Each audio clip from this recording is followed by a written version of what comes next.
अस्सलाम वालेकुम जी, क्या हाल चाल है। उम्मीद है सब ठीक ठाक हैं और मज़े में हैं जी। तो आज का व्लॉग जो है वो उसमें मैं डिस्कस करना चाह रही हूँ आपसे कि सर्दियों में हमें अपने बच्चों को कितनी बार नहलाना चाहिए। बीइंग अ मदर, वैसे तो हर किसी को ही आइडिया होता है कि उसके बच्चे की जो हेल्थ है वो किस तरह की है और कितने दिनों के बाद नॉर्मली जो माएँ हैं वो नहलाती हैं बच्चों को। बट मेरा पर्सनल ओपिनियन ये है कि बच्चों के नहलाने के लिए आइडियल है कि हमें 2 से 3 दिन का गैप देना चाहिए। सर्दियों में अगर आप डेली बेसिस पे नहला सकते हैं तो दैट इज़ गुड, उसको भी मैं एडमायर करती हूँ। अच्छा, नहलाने से रिलेटेड एक चीज़ जो मेरे जहन में है वो ये सबसे पहले मैं डिस्कस करना चाहती हूँ कि अक्सर हम सर्दियों में जैसे बच्चों को डायपर्स वगैरह लगा के रखते हैं तो उसमें बच्चों को काफ़ी ज़्यादा रैशेस का इशू आ जाता है। खैर जी, उन इश्यूज़ को अवॉइड करने के लिए मैं तो यूज़ करती हूँ सूडो क्रीम। और या इसके अलावा मैं जो नॉर्मल यूज़ में एक चीज़ रखती हूँ वो वैज़लीन है। डायपर अप्लाई करते हुए मैं नॉर्मली वैज़लीन लगा देती हूँ, वरना मेरे पास सूडो जो है वो बेस्ट एक जो है वो ट्रीटमेंट है। इवन अगर बच्चे के कभी चीक्स फट जाते हैं तो उन चीक्स के लिए भी एक आइडियल सोल्यूशन मुझे तो यही लगता है कि हम थोड़ा सा उसको सूडो को अप्लाई कर देते हैं, क्योंकि ये ब्लिस्टर्स वगैरह या ब्रूजेस जो बने हुए होते हैं अक्सर बच्चे की बॉडी पे बन जाते हैं, बच्चे को चोट लग जाती है या इवन किसी बड़े को भी चोट लग जाती है। तो उसके लिए घर में ये ज़रूर होनी चाहिए। बहुत अच्छी एंटीसेप्टिक है ये, और ज़ख्मों को और ब्रूजेस वगैरह को रिमूव करने के लिए मैं तो बिल्कुल ये इसी को ही इस्तेमाल करती हूँ। और ये कोई जल्दी ख़त्म होने वाली चीज़ भी नहीं है। इवन अगर आप इसका स्मॉल जार भी अपने घर में ला के रखते हैं और बहुत ज़्यादा फ्रिक्वेंट यूज़ नहीं कर रहे हैं तो मैक्सिमम ये 6 महीने तो आपकी चल जाती है। हाँ, अगर बच्चे को आप ज़्यादा यूज़ कर रहे हैं, ये मैं तो रिकमेंड यही करती हूँ कि सूडो आप बहुत ज़्यादा बच्चे को हर बार डायपर चेंज करते हुए यूज़ ना करें, क्योंकि ज़ाहिर है ये भी केमिकल है। तो बेस्ट यही है कि आप उसको अच्छी क्वालिटी का कोई डायपर यूज़ कराएं। अगर आप बहुत बेस्ट क्वालिटी का नहीं करा सकते तो उसको बहुत लो क्वालिटी के जो डायपर्स मार्केट में अवेलेबल होते हैं वो बिल्कुल भी यूज़ ना कराइए, क्योंकि बच्चे के हेल्थ के लिए, बच्चे की उस सॉफ्ट एरिया के लिए बिल्कुल भी अच्छे नहीं हैं। हाँ, अगर बच्चे को रैशेस का इशू होता है, वैसे तो उसको फ्रीक्वेंट चेंज करना चाहिए डायपर। जब आपको फ़ील होता है कि फुल होने वाला है तो उसको चेंज कर देना चाहिए। लेकिन अगर आप चेंज नहीं करें तो आप उसको एप्लीकेशन से पहले आप अच्छी तरह से वैज़लीन जो है वो अप्लाई कर दें।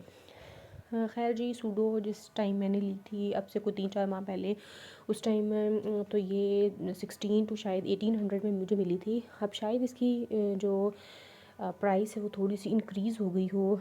और खैर आप इसको ऑनलाइन भी चेक कर सकते हैं, और अगर आप ओवर द काउंटर जाके किसी मेडिकल स्टोर वगैरह से लेना चाहते हैं या फिर किसी शॉपिंग मॉल से लेना चाहते हैं तो ये आपको इजीली अवेलेबल हो जाएगी और आप इसको बाय कर सकते हैं।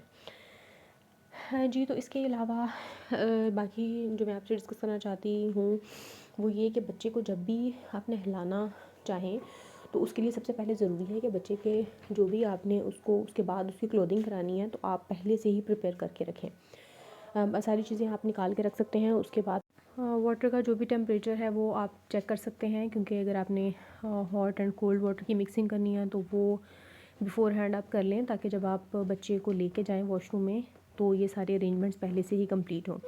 और उसके लिए सबसे जो एक इम्पॉर्टेंट चीज़ है वो ये है कि आपने बच्चे को जो अनकवर करना है वो आपने वॉशरूम के अंदर जाके करना है। मतलब आपने कपड़े जो बच्चे को उतारने नहलाने के लिए, तो आप कोशिश करें कि वो आप वॉशरूम के अंदर ही जाएं, चाहे वो वॉशरूम आपका अटैच्ड है या फिर अटैच्ड नहीं है। तो ये बहुत ज़रूरी है जी। और इसके अलावा जब आप बच्चे को नहलाने के बाद ज़्यादातर बच्चे को आप उधर पानी में नहीं छोड़ेंगे। कोशिश कीजिए कि जल्दी से जल्दी बच्चे को आप वॉश करें, उसका हेड वॉश कराएं और उसकी बॉडी वॉश कराएं, और उसके बाद जल्दी से उसको लेके आप रूम में वापस आ जाएं। और जैसे ही आप बच्चे को लेके वापस आएंगे तो आपने बच्चे को अच्छे तरीके से रैप करना है, और उसका हेड जो है और उसके पाँव जो है, इनफैक्ट उसकी होल बॉडी वो आपने छुपा के लेके आनी है। अगेन सेम थिंग कि अगर अटैच वॉशरूम है आपका या फिर नहीं है, इन बोथ द केसेस आपने उसको रैप करके ही लेके आना है। अच्छा, वो वॉशरूम से लाने के बाद जब हम बारी आती है उसको कपड़े पहनाने की, तो सबसे इम्पॉर्टेंट जो चीज़ है वो ये कि आप आहिस्ता आहिस्ता बच्चे की बॉडी को अनकवर करते जाएंगे, और साथ साथ आप उसके ऊपर एप्लीकेशन करते जाएंगे। अगर आपने कोई लोशन या ऑयल उसके ऊपर लगाना है, एकदम से आप बच्चे की जो फुल बॉडी है उसको एक्सपोज नहीं कर देंगे, क्योंकि उससे बहुत ज़्यादा ख़दशा होता है कि बच्चे की जो बॉडी है उसको ठंड लग सकती है। तो आहिस्ता आहिस्ता पहले उसकी एक लेग अनकवर करें, उसके ऊपर लोशन या फिर जो भी आपने कोई ऑयल लगाना है उसको अप्लाई करें, और उसके बाद इन द सेम मैनर आपने अगैन जो दूसरी लेग है उसके साथ ये ट्रीटमेंट करना है और फिर साथ साथ आपने क्विकली उसको क्लोथ्स पहनाते जाना है।